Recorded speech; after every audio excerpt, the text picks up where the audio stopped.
This week, Jared learns what terrifying secrets lie within the chambers of Brian. Chambers. Plus, Archivist Cherie Heiberg takes us on another tour of the Loremaker's Guide to the Galaxy. And what's this? A small mining ship? All this and more on this week's Around the Verse. Merlin. A Merlin is there. Good night, all. Good night, Deathos. Good to see you, man. Thank you for stopping by, buddy. Ram does not get me anywhere. I need to know. Oh, there we go. No. There we go. Somebody did it. Oh, but that's epic. That's epic. Oh, look at that. Yo, it's actually... All right, I guess I'm gonna come in hot from the top. Alright, just somebody ram into the top level ships. Oh! Oh my god, dude! I just super cruising everyone from the top. This is so fun. Walk guy, I took it from the bottom, so we met. Oh yeah? Well, this is a testament to the war. That is amazing, yo! Wow!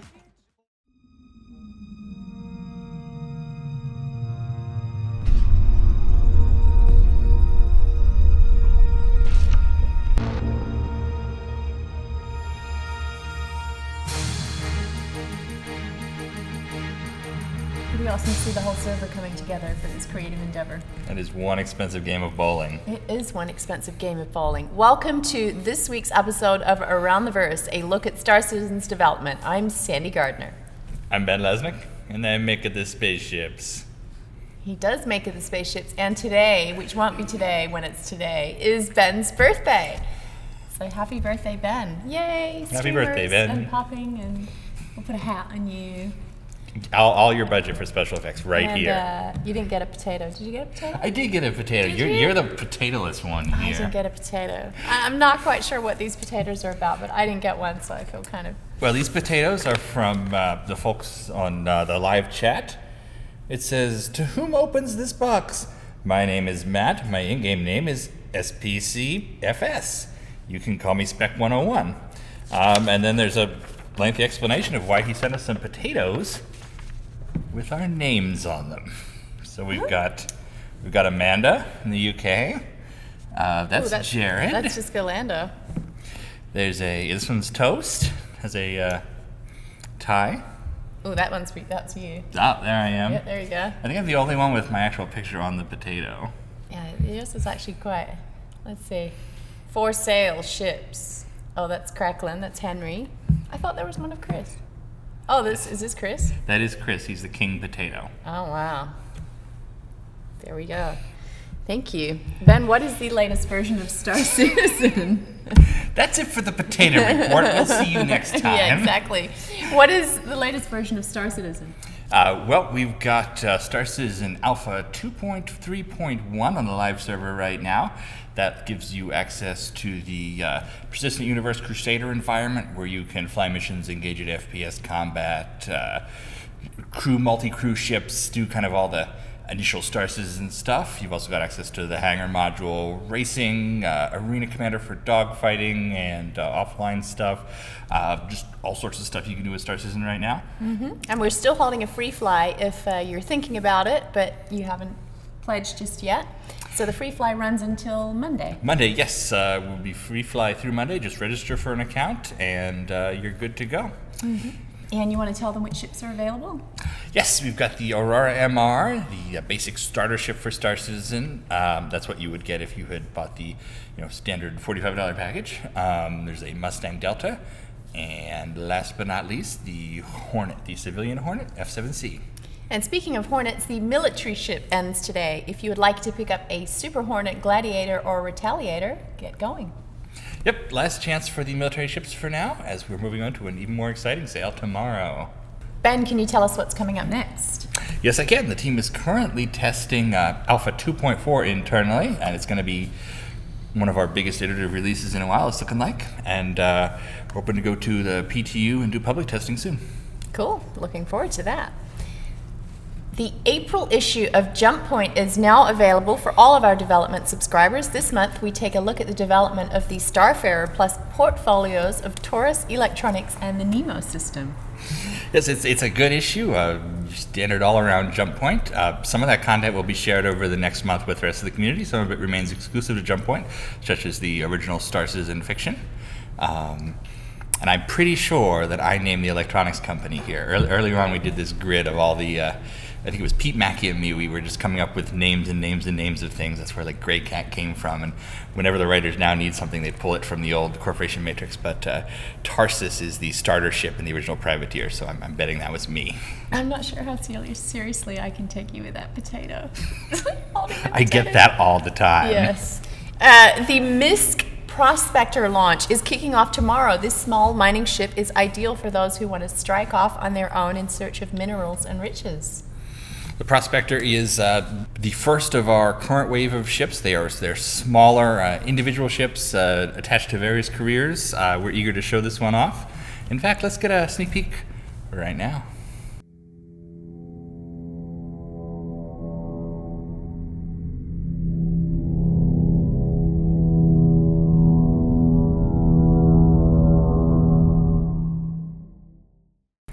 We've also announced price changes for two of our ships, the Reliant and the Starfarer Gemini.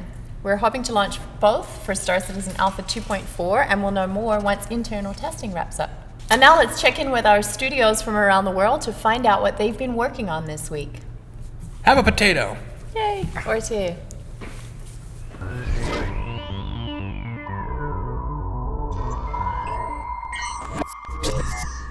Hey everybody, and welcome back to Los Angeles, California. I'm Eric Kyron Davis. I'm running this one solo. No, I'm not doing this one solo. I guess I have.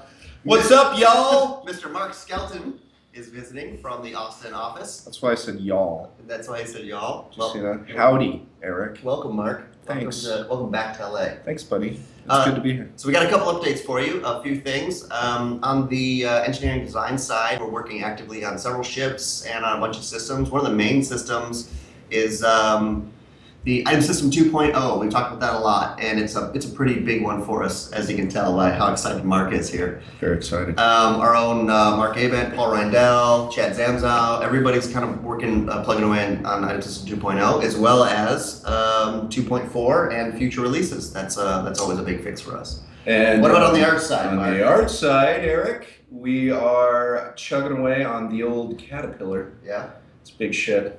There's a lot of stuff to do on that ship. We're doing concepting right now pretty heavily, and we have a new dude. Did I tell you about that? The new concept guy? Yeah, Justin. We introduced Justin a few days ago. That guy's badass. I like him. So he's cruising forward, and let's help him out. It's all good. And then we've got Josh Coons on the Herald right now, and he's killing it. Josh Coons and Chris Smith are out visiting. Yeah, so it's the Austin Invasion. Austin Invasion Is what happened this week. You So can't have enough Austinites. That's right. But they're out here, and they'll probably come out here as often as we can, just because it's we've got a small team in the U.S. and it's good to have them all work together. All It's right, been going well. and that's it. That's our updates from LA/partially Austin as well. Yay. I'm Eric, and this is Mark. This was Mark. See you guys next week. Hey guys, Jake Ross here, producer of the Austin Studio, and I'm here with you this week to talk a little bit about what's going on here in Austin. So I want to first off give a little update on animation. Haven't done that in a little while, so I want to give those guys a shout. We are working on a bunch of different ships. Our ship animation team here in Austin, Jay Brushwood and Daniel Craig, are working on a lot of different ships that are in development right now in various stages of development. They're working on the Argo. They're working on different hangar door animations in the Idris and other animations on the Idris. They're working on a concept review of a ship that's been in development right now that you guys should hear about pretty soon. It's pretty cool. We're excited about this one coming up. I won't say more right now, but they have to do a little review of the concept as it comes in just to make sure, okay, yeah, that's going to work. The character's going to be able to get in this way. And so it's always good to get an animator's eyes on it, even at that stage. So that's what they're up to. We're also on the PU animation side. We're actually moving some of those guys over to supporting on Squadron 42. So we have a bunch of background animations that was shot as part of our performance capture shoot. by Chris Roberts himself. So we have a lot of different background animations and wild lines and locomotion sets that need to get in the game. And the good news is a lot of that stuff will also be used in the Persistent Universe. So these guys can kind of knock out two birds with one stone and double duty on on Squadron 42 as well. So it's good that we're going to get those guys able to support the UK animation team in their endeavors. So there's that. I want to give a little update on shopping. So right now we're having discussions about analytics for shopping. So we want to be able to capture a lot of different information, such as like what you guys are buying, where you're buying them, what you're doing after you buy them, things like clothing and weapons. And we want to make sure that we're gathering all that information so that we can help give you guys better things, new items that you guys will enjoy, instead of more of the same that you guys maybe won't or don't use as often. So so we're putting some analytics in place for first release of shopping, and I think for first release we'll probably just have the tracking, like what you're buying and where, but we'll add to that as we go. So that's kind of on the one thing on the shopping schedule right now. The last thing I'll mention is the try-on camera. So when you go into the shop right now and you buy something, you can choose to try it on or inspect it, and at that point the camera pulls out and it shows your character. You can turn around, show the character off, and see what you're buying before you purchase it. So we're currently in the last stages of tweaking the camera exactly the way Chris wants it, and making sure that experience is exactly how it should be. So finalizing those details, and at that point the shopping interface for initial release will be done. So that's pretty exciting. Cool. That's all I got for you guys this week. Thanks, and I'll see you around. Hi everyone, welcome to the UK again, and I've got Mickey here again, as you can see. Yes. Firstly, I'd like to just clarify that although all the studios do kind of drive certain parts of the project, it's not like the UK just working on Squadron 42. There's an awful lot of work that goes on for the PU as well. But yeah, to give you guys a heads up on a few things that are in progress that might interest you. There's a huge amount of ship artists here at the moment, as well as all the other disciplines downstream that work on the ships. So they've been working on the Freelancer very recently. We've also got a lot of the capital ships in progress, like the Javelin, the Bengal, and the Idris. And we've got a character team here too. They've been working away on the Vandal, as well as the Squadron 42 cast. Yes, I've heard Marines and whatnot. I've heard Gary Oldman's name being dropped a few times. So. Yeah, they're looking pretty good. So yeah, I think there's an awful lot of stuff that is probably too much to cram into 2 minutes, but hopefully you can kind of get more of an idea over the coming weeks of sort of more specific work that we're working on here. The environment team are very Squadron 42 focused at the minute. They're working on a lot of gas stations and research stations and whatnot for the Odin system. But yeah, I think because the priority is Squadron 42, a lot of the work is tailored towards that, but the assets will be shared with the PU, it's all the same fiction, and we're doing the same code base and features. So hopefully that explains things. Yes, so that's a lot to explain. So yeah, okay, I think cool. That's everything. Yes, we'll see you in the verse. Bye. Bye.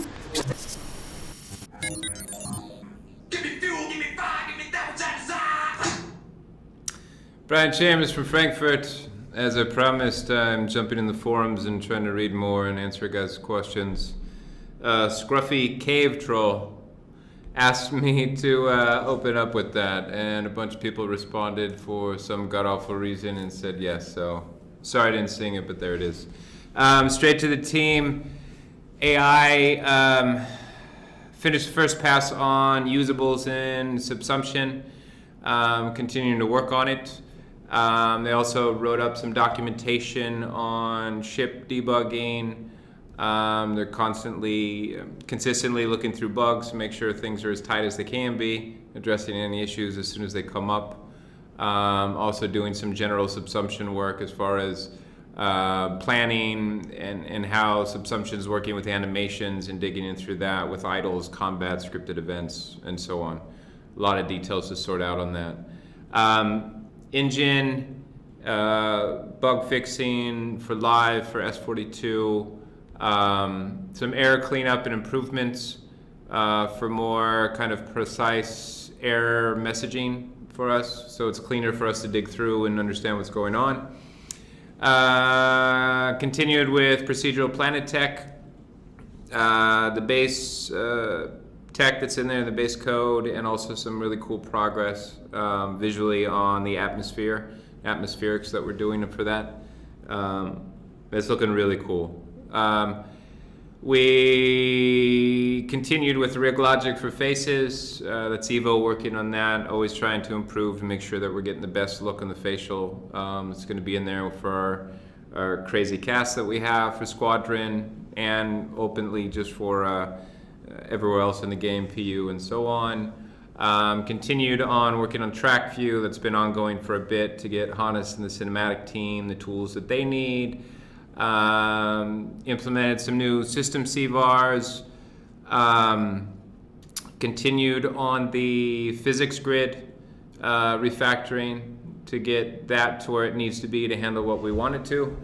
And also working on player and ship planetary alignments for procedural planets as well.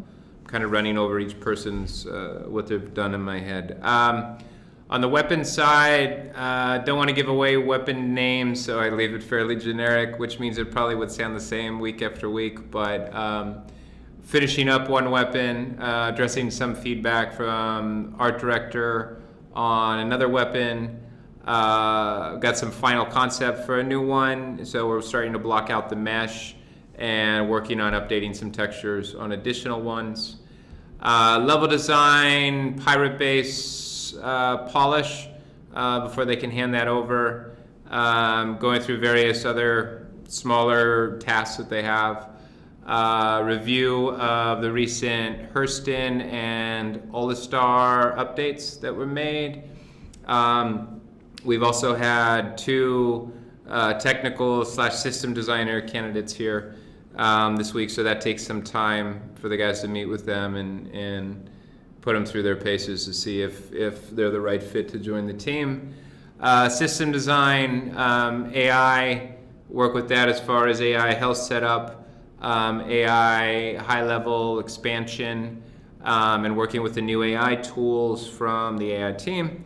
Also subsumption, interactors, more on power distribution that we call 2.0, contacts app, starting on some additional power distribution this week, and some FPS suit refactoring that we're looking into. We also have, I don't know if I mentioned, Steve Bender's here. He'll be here for a couple months, working out of the German office to be able to go over to London for a mocap shoot, working closely with the animators here and with Todd Pappy, our designer, our design director. And we also have Chris out here later this week to sit and hang out with the team, tech side, design side, across the board, just to kind of see where we're at. So this week we also had Phoenix Interstellar, or last week rather, the end of last week, come. Awesome group of guys from Germany. 20 of them came, visited the office, hung out with us for a few hours, brought us all kinds of cool stuff, which is always fun. Thanks again for all your support. Yeah, appreciate it. We'll see you next week. Last week, you caught the first part of our interview with Foundry 42 Frankfurt's Brian Chambers, and now the rest of it. Check it out. See Justin Chambers' brother this week? Still no. Are you stealing potatoes? I need to eat.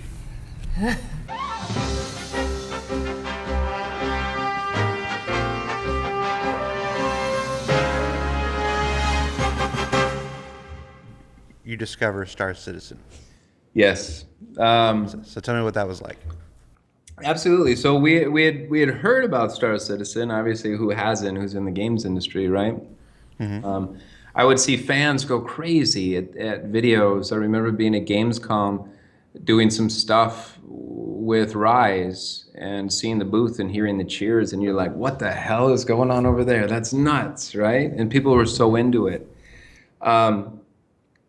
When I decided that it was time to leave, and I started actively looking around, there were other coworkers of mine that I really liked working with.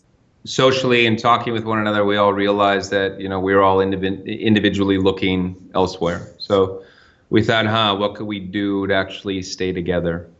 At that point, some of the people, one of the guys knew, had a connection with Chris and so on. We had looked online at the options, the positions that were available. And a lot of them at that time, which it's since changed, but there's probably a good percentage, maybe 40%, 40%, said people could work remote, right?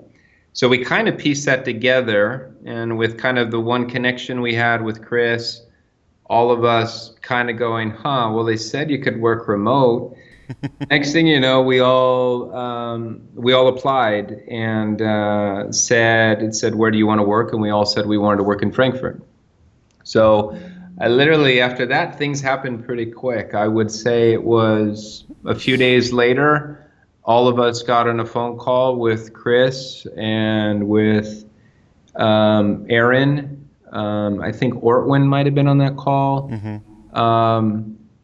And then we had just talking it through. We all applied. We were on the call. Next thing you know, various times we all had gotten contracts, right? Now at that point, we really didn't know what was going to happen. We thought that, you know, and it was loosely spoken of that, you know, we may be able to have enough people to have a decent size office and so on, right? So we signed our contracts. Attached is, you know, a sister office of Foundry 42 in the UK. And they gave us a temp location. And I think there were 7 of us that started. And we rolled in, and we had PCs and monitors and everything shipped from the UK. And we had Hassan, the IT guy from the UK, come out, bring everything over. So there we are on a Monday morning, setting up our PCs on tables in some temp office in Frankfurt, going, okay, what's going on? Where are we? And we sit at our desk and go, okay, cool, let's start, right? And at that point, we were also being very mindful that of the situation. We didn't want anyone to feel like we were taking anybody from our previous studio, because it wasn't the case. We on purpose didn't do anything on social media, all of that, and we just said, cool, let's see what happens. Let's talk with friends and so on. Next thing you know, we're 7 people, we're 12 people, we're 15, we're 20, right? So at that point, we had more conversations with Chris and Aaron and them. And, you know, it came to feel that, you know, look, we think we could grow this office to be a decent sized team, right? At that point, Chris had mentioned a little bit of stuff out, you know, in one of his 10 for the chairman or something, and said, oh, we have some guys in Frankfurt working. But that was it, right? So it was this push and pull thing for me, because knowing that I was trying to actively push to bring in people, we kind of had enough momentum that we knew we could kind of push it to the next level. So I kept bugging Aaron and Chris, and I was like, can you please, you know, say something more? Say, hey, anybody interested working in Frankfurt? We have a Foundry office there, you know. And at that point, I'd be able to put the postings online, we'd share it on social media, and we'd go big. I kept pushing and pushing. This was probably for a month and a half, but it was about every week. I just kept saying it. And finally, Chris goes, okay, yeah, you can do it. Shoot a video. And I went, oh, man. I just wanted him to get in front and be like, you know, hey, hey, Frankfurt's alive. This is what we're doing, right? So we put together a little silly video that people probably saw. On purpose, I wanted it light. I didn't want to come off as incredibly German. Yeah, in a way. Hey, be cool, man. But no, I wanted to come off. I mean, we are the air about ourselves now. You know, we're relaxed. I think we're skilled in what we do and we're focused on what we do, but we're laid back and relaxed. So I wanted the video to come across as a bit of that. So we put out the video, we get more and more response. We realize that we're exceeding capacity. We look around at different places. We originally wanted to find like an old factory to move into and put like it had some character and put, a nice floor in it and move in. But we couldn't find any factories that, fit our requirements for like, fiber cable and so on, right? And it would just have been a stupid spend of money. Places wanted like 200,000 euros to dig a trench and put fiber cable in it. We said that didn't make sense. So we found a new building that we're in today. Took us about 3 months to build out. We moved in last July. Flash forward to today, I believe we have 39 people working and 4 more contracts signed. So we are now up to 43 people. With the momentum that we have and the things that we are owning, as far as the office goes, our headcount puts us mid-60s roughly, which is then in a way forcing our hand to even expand the office a little bit bigger. We thought that could be a possibility, and we were able to, when we moved into this office, put it in the contract for free that we would have first right of adjoining spaces. So things are going good, team's doing good, team's growing, we're building momentum. So we just exercised that right, and they'll start construction here probably in a few weeks. I think by the time if you make it out here, that hopefully it's done by then. All right. So Foundry 42 Frankfurt is growing. What are the different departments that exist in Foundry 42? What aspects of the game do you guys work on? We are touching a bunch of stuff. Now, one thing just to preface, sometimes I will say, hey, we own this and we own this. It doesn't mean we own it 100%. We have people from all disciplines at all studios around the world here, right? We are driving and owning all of the cutscenes for Squadron 42. We have Hannes here as the director. He was on set with Chris directing all of our huge cast. But we're building that up. We have senior environment artist on cinematics, cinematic designer, 3 senior cinematic animators, and we just recently got a producer that's helping to wrangle all that. You recently, I believe, spoke with Todd Pappy. We have Todd Pappy here. He kind of gave you that whole bit on the design side. We're owning a large amount of design as well. And I think I can't really even pigeonhole that it's Squadron 42, it's FPS, it's PU. It kind of touches everything. We are also owning a lot of AI. We have Francesco Riccucci, our lead AI engineer here. We've built up a team of 2 other AI engineers with him, and we're looking for another 1 or 2. We've just started building up a small QA department. We've had 1 senior QA here that's focusing on engine for a couple months. We just had a transfer of Melissa Strada from Austin. She just started out here recently, and we're looking at transferring somebody from the UK from QA to here as well. We are also taking the charge on weapons, both ship weapons and FPS. We have Tobias here. He now has a regular weapons artist he's working with and a senior weapons artist. And we are also owning core engine tech with 2 senior technical directors here. And those guys were around writing the architecture for the first version of CryEngine that's out there. So we feel fortunate to have them definitely involved as well. So with all those disciplines, there's also a sprinkle of a little bit other, we have a VFX artist here, works really closely with the UK. We're looking at maybe bringing another VFX artist here, so they would split between between cinematic work and focus on there versus what other work is needed, right? Just for normal FPS weapons or ship weapons. We also have a couple environment artists here, and they're mixed as well. They will help between Squadron 42, they'll help in cinematics, and they'll also help from the engine team when they're pushing on procedural tech. Because we're pushing some stuff in some very unique ways, it means we have to pull together assets and generate assets unique ways, right?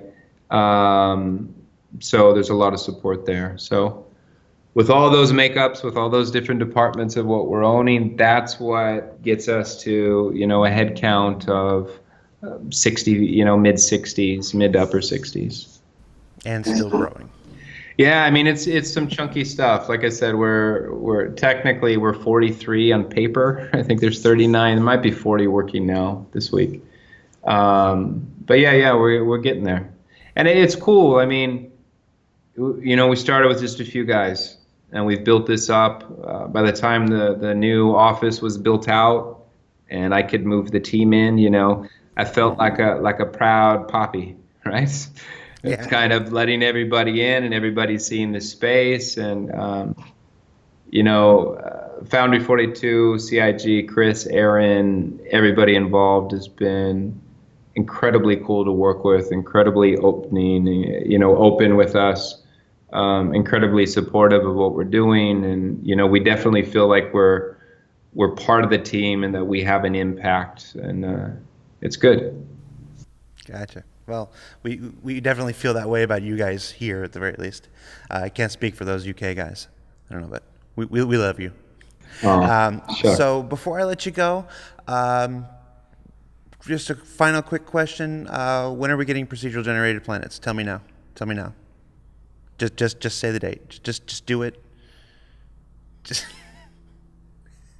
Hello, did we lose connection? Hello, jiggle thingy? No, we lost connection. So yeah, right. When I think it'll be out. Yeah. All right. Well, thanks. That's great. We didn't rehearse that. That was pretty good. Yeah, good that's job. good. Yeah. Any final words you want to give to the Star Citizen community before we let you go? I have been doing this for a while, making stuff. I feel like I had a friend of mine that said we're glorified toy makers, right? And we are. We're making cool stuff. I've been doing this for a while. I can honestly say without a doubt the community that is behind this game is awesome. I don't know how else to put it, right? The support we get from people, the encouragement that we get from people, the good words, the constructive words, it's awesome. It's awesome. Reading through forums, I will routinely on a weekly basis dig through areas in the forums just to get cool, encouraging quotes that you guys put out to the forums or wherever, whether it be YouTube, whether it be RSI forums, whether it be Reddit, anything. I'll grab them and blast them out to the team. Because, I mean, it's support. I am used to, let's put it to me, and generally a lot of developers are locked in a building for a few years working on a game, right? Mm-hmm. You'll put it out occasionally for a trade show. Here's a trailer. Here's some screenshots. Here's this and that.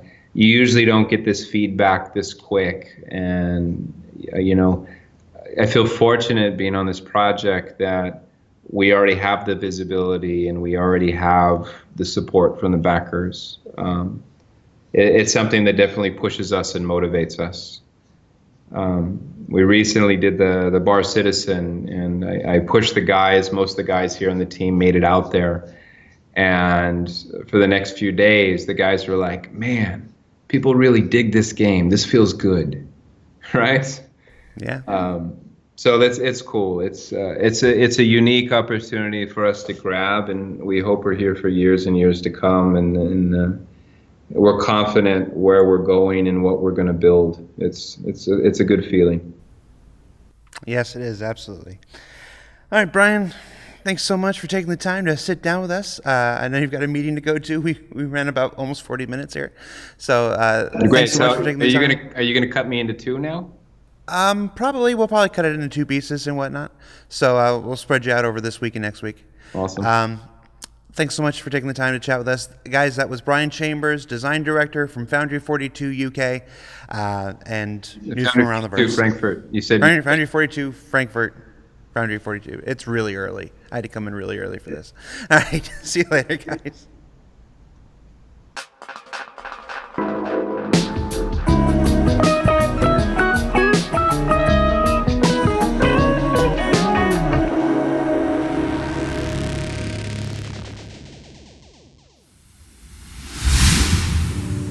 So I was looking at the new Aurora, but then I was thinking, maybe I should get something that looks a little classy. But then I was like, no, I need something that can pull some serious weight. Maybe I don't need all that cargo space. What about the Legionnaire? Now we're talking. How about some bigger guns? Little bigger. No, little bigger. There you go. And maybe some rockets too. Actually, I should probably upgrade the power plant. I did like the leather seats on that LX, though. Yeah, perfect. All right, let's see what this baby can do.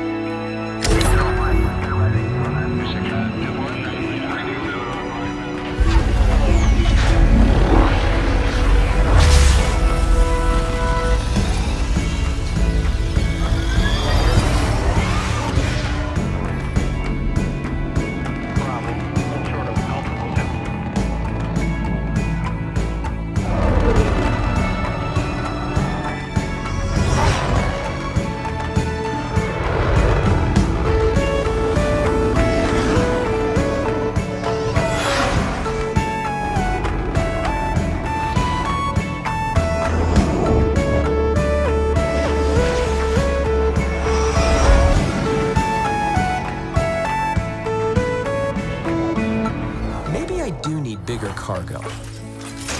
RSI's Aurora. There are many like it, but this one is yours.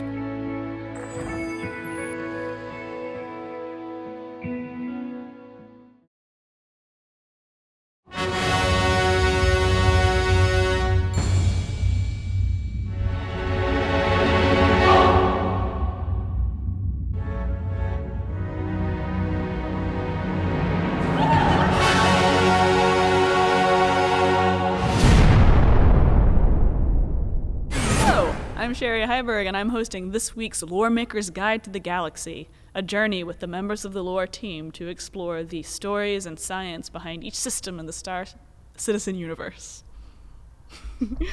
Today we're examining the Oberon System.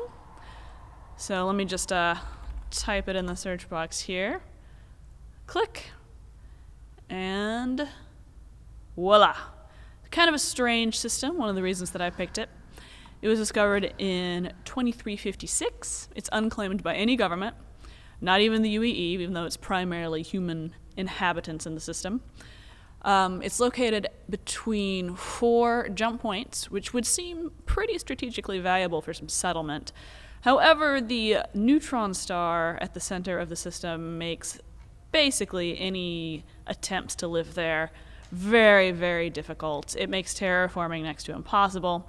It's just not a good time for anybody. However, it is a very good barrier between UEE and Vandal space. This has recently been unfortunate for the inhabitants of Uriel, which I'll get to in a minute.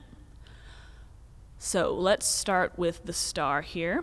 You may notice that it's extremely tiny compared to some of the other stars we have in the other systems. And the reason for this is that it's a neutron star, which is the smallest, densest star in the known universe. One with a radius of 11 kilometers can have twice the mass of the sun, just like contained like in there, like a little tiny ball. To put that into perspective, the sun's radius is about 600,000 kilometers. So just think a little bit about that. You know, it's pretty amazing. That's why I like neutron stars. They were formed after the collapse of a supernova. They have very strong gravity. They have next to no luminosity. They're very hot. So, judging from that, they have next to no green zone. So you would think that no one lived here, but of course, the first 2 planets are inhabited because we're humans and that's what we do. So the first planet in the system is gone. Oberon 1. The system here used to be a binary star system, and this planet is classified as a super-Earth carbon planet. It used to be the core of the star that once orbited in this binary system with the neutron star here. But the neutron star eventually ate up the entirety of the outer layers of the star, leaving only the core. So we have this like really dense ball of carbon, which of course attracted a lot of miners because they believe that there's a big cache of diamonds in the planet, crystallized carbon. Unfortunately for the miners who live there, not much has been found so far. There's a lot of graphite. Graphite's pretty cool, you can make pencils. There's lots of carbon, but only a couple of diamond veins have been discovered, and they have not been very profitable. So it's kind of a sad place to live, but people still believe, like somewhere in the planet, they're going to hit the proverbial mother lode. The next planet in the system is Uriel. Now this is kind of a sad story. A terraforming company, back when there were very few regulations on this thing, decided they wanted to do an experiment. And the experiment was to raise the core temperature of the planet and make it terraform through geothermal energy rather than the energy of the star at the center of the galaxy. I mean, the system, galaxy, whatever. It failed. It was considered a sure thing because of the propaganda advertisement that the company sent out. But so when it failed, we had these like shiploads of colonists who were just left abandoned with no recourse. They moved underground, which was the literal only safe thing that they could do. There are societies there that aren't ruled by traditional government bodies, but more families. Very family-based society. And if that weren't tragic enough, they were recently victims of a Vandal attack. After the successful incursion into Vega, the Vandal launched an attack on Oberon. Thousands died. It was really brutal for them in their already horrific and brutal existence. But luckily for them, when the Vandal wanted to launch a second attack, Admiral Bishop, thanks to the intelligence from Operation Mandrake, was able to repel their next incursion with the 65th Battle Group. It was one of the first major victories we have seen against the Vandal, repelling them out of the system. And right now there's a big military presence, just kind of as a buffer against further Vandal attacks, and it may serve as a way for us to push into Vandal space proper and actually get them instead of them getting us. All right, let's move on to Oberon 3 here. It is a protoplanet. Protoplanets are about the size of moons. I will remind you that the star map is not to scale, so keep that in mind. Oberon 4 here is another protoplanet. Now, protoplanets are usually misshapen, kind of lumpy. They're small. They're leftover bits from the protoplanetary disk that formed when the system was forming. They're basically like little leftover pieces of planets. We have a few in our system, our solar system. We have Sirius, Pallas, and Vesta. They hang out in the asteroid belt. All right. Now let's move on to Oberon 5, if I can find it. There it is. Oberon 5 is what you would call a mesoplanet. This is a term that was developed by Isaac Asimov to describe planets that were small, had cleared their planetary neighborhood, and had achieved the equilibrium necessary to form, a planet shape, like more or less a sphere. Mercury could be considered a mesoplanet, but we still have it classified as a planet because the definition itself is a little murky. All right. Here is Oberon 6. This is a gas dwarf. I'm very excited to talk about gas dwarfs. They are, as far as we know, thanks to the Kepler survey, the most common planets in the known galaxy. And it's really interesting because we don't have any gas dwarfs in our system. They're sometimes called mini Neptunes. They're about, let me just check my notes to be sure I have this correct, they have a radius between 1.7 and 3.9 that of Earth. So they're not much bigger than a super Earth, and they're definitely smaller than a gas giant, and they're definitely smaller than Neptune. They have rocky cores, gaseous atmosphere, they're low density, and they're all over the place. When we're making planetary systems, I always make sure to push really hard to include gas dwarfs. So, little insider trivia is whenever you see a gas dwarf in a system, chances are I was the one who said, we really need another gas dwarf. They're so common. We need more. More gas dwarfs, everybody. And here we have Oberon 7. It is a classic gas giant, class 4. Its atmosphere is of carbon monoxide, so it's not exactly the most ideal place for refueling anything. It's a great place to go if you like suffocating. Suffocate, get out of your ship. Good times. Good times. So this is the Oberon system. It's unclaimed. It's full of miners, disaffected descendants of people scammed by a terraforming company. Recently home to a series of Vandal attacks, and now home to a strong military presence. Hopefully, they'll stick around for long enough to ensure that the Vandal don't come back, but we'll see what happens as the threat continues to unfold. Thanks for watching, everybody. I hope you enjoyed this installment. Goodbye.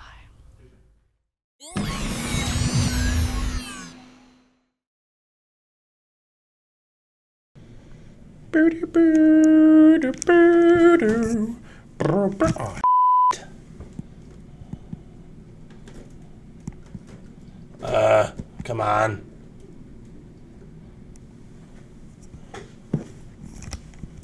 Am I sending?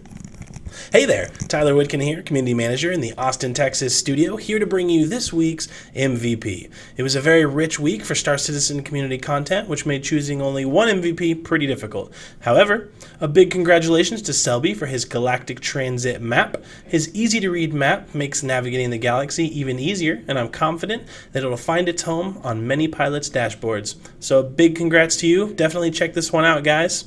You're this week's MVP. Back to you guys. Well, that's a heck of a map. Thanks, Tyler. Looking ahead, it's time for ATV's Fast Forward.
Be sure to tune in to Reverse the Verse tomorrow at 11 a.m. Pacific on Twitch.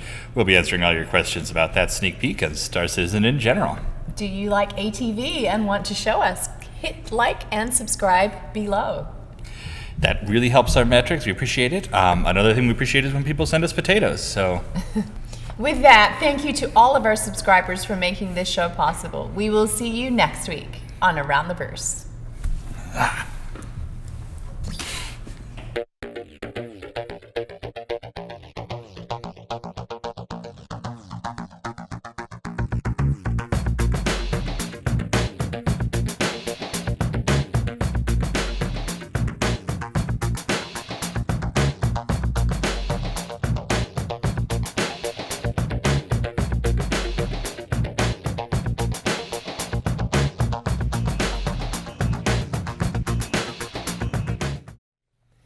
Did you know that many of Star Citizen's developers are on social media? If you would like to follow Star Citizen on Facebook, you can find us here. Or on Twitter, here. And even Instagram here. And for a full list of developers' personal accounts they're willing to share with the community, check out this link.